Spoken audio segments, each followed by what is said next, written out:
Senator Perdue. Thank you, Mr. Chairman. Mr. Donovan, thank you as well for providing this budget on time. I'm the rookie here, and the benefit of that is I'm your last senator. You run out of senators here today. I would like to submit a couple of questions later, though, in writing. I just have one question, and that is the severity of this debt, in your opinion, that it's sustainable at about 95% of GDP. First of all, I personally disagree that GDP should be the denominator. I think revenue should be the denominator. But I want to read you a quote and put this in context of this question. This is a quote from President Obama, June 3rd, 2008.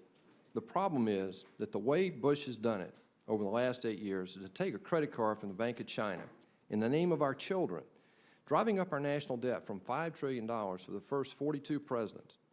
Bush 43 added $4 trillion by his lonesome, so that we now have over $9 trillion of debt that we're going to have to pay back. That's $30,000 for every man, woman, and child. That's irresponsible. Let me put it in context. In the year 2000, our debt to GDP was 55% of GDP. In 2010, or 2008 actually, we added $4 trillion to roughly a $6 trillion debt, and since 2008, in the last 6 years, we've added $8 trillion to that debt, and this budget takes it up to $26 trillion. You know, the problem is right now at $18 trillion, if interest rates, and this is the way I'm really concerned about the forecast of interest rates, because if you look at the sensitivity analysis and you took interest rates just to the 30-year average, we'd already be paying close to $1 trillion in interest today. I just don't think that's sustainable on a $4 trillion revenue source, roughly. And so when I look at this thing, and that's one problem. The second problem is these future unfunded liabilities that Senator Johnson highlights so eloquently, and we really don't address. You commented a couple times that the Social Security Medicare problem really accelerates in the second decade. And I'm really concerned that if you look at this thing, those $100+ trillion of liabilities added to the $18 trillion we have right now, we can characterize it any way we want to, but if you look at it per household, which is really the way things get paid in this country, that's over $1 million per household in America today. Frankly, I don't personally think that's sustainable. Social Security, Medicare, and Medicaid, pension benefits for federal employees, and our interest payments, these are all contributors. We've talked about it, but $1 million per household brings it home for me and my constituents.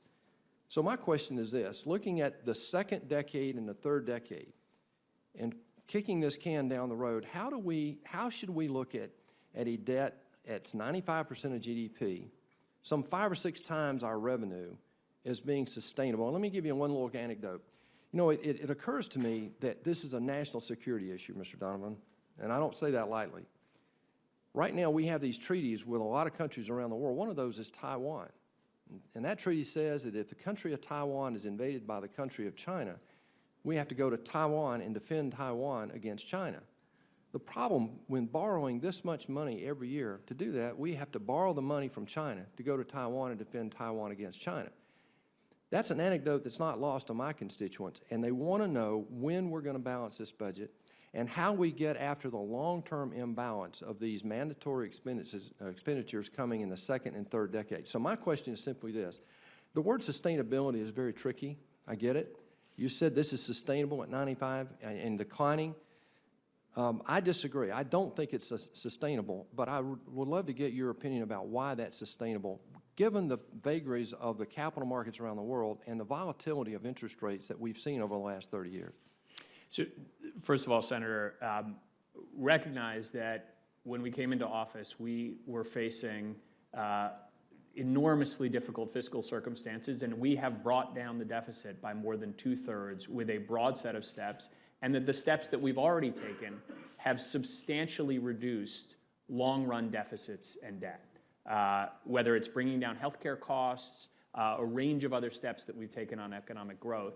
And as I said earlier, we agree that we need to focus on those long-term steps and reducing the growth in healthcare costs. With the time remaining, I'm sorry to interrupt, but would you, you still think that 95% of GDP, that's sustainable? I'm talking in the second and third decade out here, past our projections in this budget.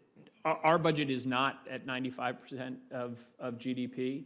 Under current law, it would rise up to 81% of GDP. Our budget changes that, brings it down in the 10-year window to 73%, and would actually keep it stabilized throughout the 25-year window, which is really, as we talked about earlier, when these demographic challenges are hitting us most strongly. And that's why I say it's sustainable.